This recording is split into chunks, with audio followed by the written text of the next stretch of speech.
Hello everyone, welcome to our channel study central. Last के video में हमने एक ब्रीफ ओवरव्यू किया था कि ये चैप्टर किससे डील करता है। आज हम इसके नेक्स्ट टॉपिक पे आते हैं। अभी तक हमने पढ़ा कि प्लानिंग कमीशन लेके आए थे इकोनॉमिक प्लानिंग करने के लिए कि अब कैसे कैसे प्लान्स बनेंगे। उसके लिए हमारी जो कंट्री थी इंडिया को इकोनॉमी डिसाइड करने की ज़रूरत थी कि कितनी टाइप्स की इकोनॉमी है और वो कैसे प्लान करेंगे, डायरेक्टिव प्लानिंग होगी उनकी या कॉम्प्रिहेंसिव प्लानिंग होगी। तो इसके लिए पहले हमें ये जानना था कि जो हम इंडिया ने जो पैटर्न फॉलो किया था इकोनॉमी को लेने का, वो कौन सा पैटर्न था। वैसे तो इकोनॉमी 3 टाइप्स की होती है, मिक्स्ड इकोनॉमी, सोशलिस्ट और कैपिटलिस्ट इकोनॉमी। आज उसके बारे में डील करते हैं कि हम इंडियंस कौन से पैटर्न को लेके आगे जा रहे थे अपने 5 ईयर प्लान्स बनाने के लिए।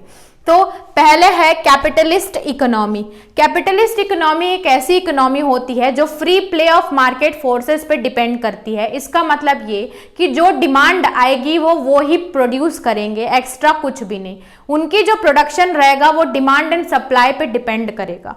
उसमें जो प्राइवेट सेक्टर रहते हैं उनके पास फुल पावर दिया रहता है और गवर्नमेंट सेक्टर को कोई भी इंटरवेंशन करने का हक नहीं रहता। वो कोई भी बीच में डिसीजंस या कोई भी ऐसा स्टेप्स नहीं ले सकती। उसमें पूरा पावर प्रोडक्शन का प्राइवेट सेक्टर के हाथ में होता है।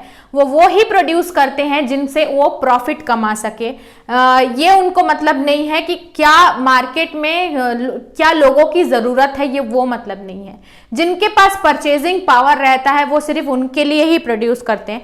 रेस्ट ऑल सेक्शन सोसाइटी को इग्नोर करते हैं। उनका मेन मोटिव रहता है प्रॉफिट अर्न करना। वो ही प्रोवाइड करेंगे, हाई क्वालिटी गुड्स प्रोवाइड करेंगे उनको कि जिनसे उनको प्रॉफिट हो। ये होती है कैपिटलिस्ट इकोनॉमी, जिनका प्रोडक्शन सिर्फ लोगों की डिमांड पे डिपेंड करता है rather than section of society के उनके बेसिक वांट्स एंड नीड्स क्या है। ठीक है, तो इसका मेरिट हम ये बोल सकते हैं कि हमारी इकोनॉमी को ग्रोथ देगी और लोग जो रहेंगे वो अपने सेल्फ इंटरेस्ट को बढ़ा सकते हैं। जो वो जैसा मार्केट फोर्स चलाना चाहते हैं वो वैसा चला सकते हैं।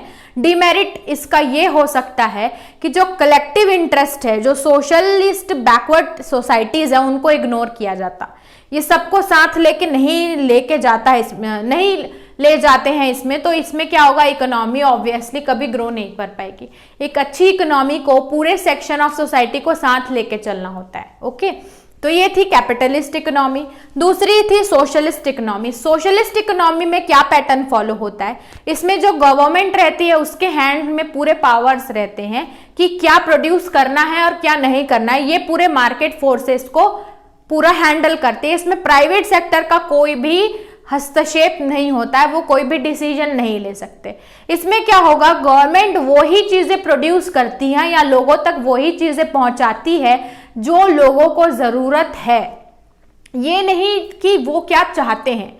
इन द सेंस, मान लीजिए कि लोगों को बिल्डिंग्स में रहने की जरूरत, मतलब वो चाहते हैं बिल्डिंग में रहना, लेकिन गवर्नमेंट को ये लगता है कि छोटे हट्स में भी रहा जा सकता है, तो वो उनको वही प्रोवाइड करेगी जो उनकी ज़रूरत है, ये नहीं कि वो क्या चाहते हैं। तो इस हिसाब से वो रेगुलेट करती है ताकि जो ग्रोथ हो वो सोशल जस्टिस के साथ हो।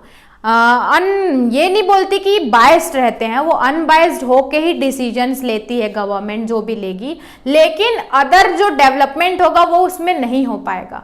तो इसका मेरिट ये होगा कि इसमें इकोनॉमिक ग्रोथ होगी सोशल जस्टिस के साथ, क्योंकि जो सेंटर है गवर्नमेंट के हाथ में उसका पावर है, तो वो इक्वल ही हर किसी को डिवाइड करेगी, इक्वल डिस्ट्रीब्यूशन ऑफ राइट्स। जो भी डिमांड एंड सप्लाई होगा वो इक्वल ही सबको बराबर मिलेगा। ठीक है, लेकिन इसमें डीमेरिट ये हो जाता है कि पूरा पावर गवर्नमेंट के पास होने से हमारी जो इकोनॉमी है वो एक्सपैंड नहीं कर पाएगी, वो कायदे में सीमित रह के जाएगी और सबको साथ लेके चलना गवर्नमेंट अकेले हैंडल नहीं कर सकती। तो ये होती है सोशलिस्ट इकोनॉमी।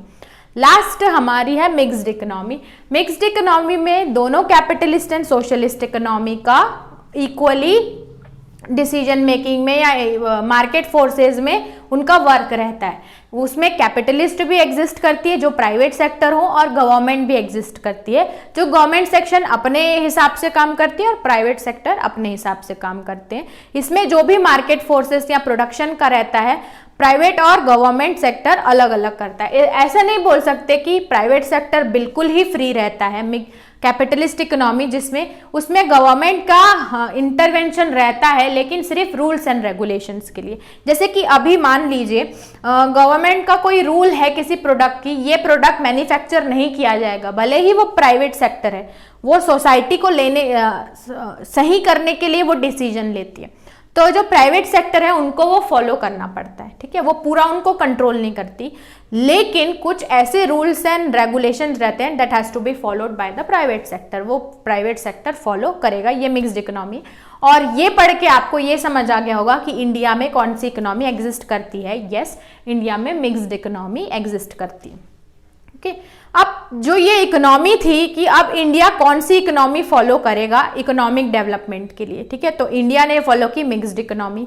अब प्लानिंग करनी थी उनको, 5 ईयर के प्लान्स बनाने थे जो वो छोटे छोटे करके अचीव कर पाए, जो स्टैग्नेंट इकोनॉमी है उसको इम्प्रूव करना है। तो प्लानिंग भी 2 तरह की थी, directive planning and comprehensive planning, ठीक है। अब इंडिया ने कौन सी ऑप्ट की? डायरेक्टिव प्लानिंग में क्या होगा, सिर्फ वो कैपिटलिस्ट इकोनॉमी जैसी होगी।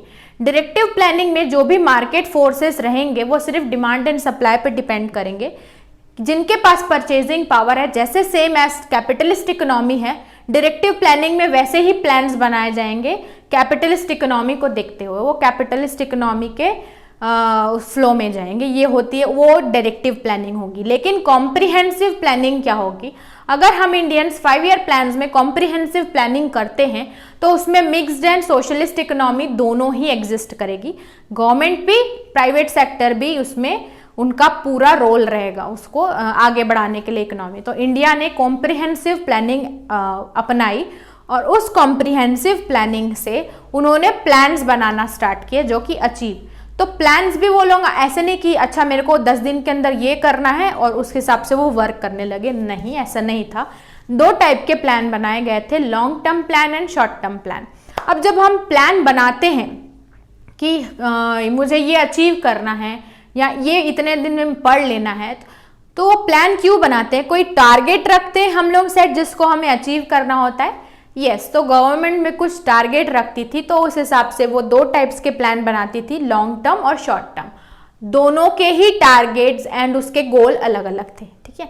तो आज की वीडियो में बस इतना ही। अब नेक्स्ट वीडियो में हम पढ़ेंगे कि जो प्लानिंग्स बनाती गई गवर्नमेंट, उसके जो गोल थे वो क्या थे, ठीक है।